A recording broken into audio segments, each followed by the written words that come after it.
या ठिकाणावर जो हा आहे तो 3 HP CRI कंपनीनं लावलेला हा सोलार प्लांट आहे।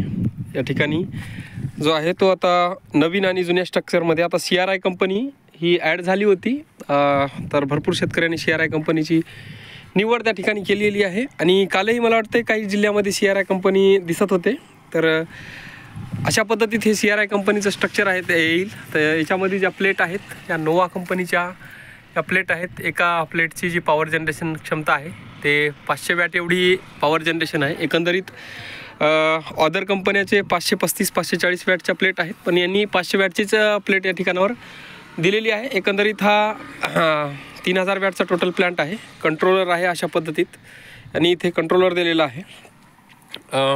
कंट्रोलरचा डाटा जर बघितला तर AC-DC कंट्रोलर नाही, हा DC कंट्रोलर आहे। 123 हर्ट्जवर चालणारी मोटर आहे, म्हणजेच DC मोटर आहे।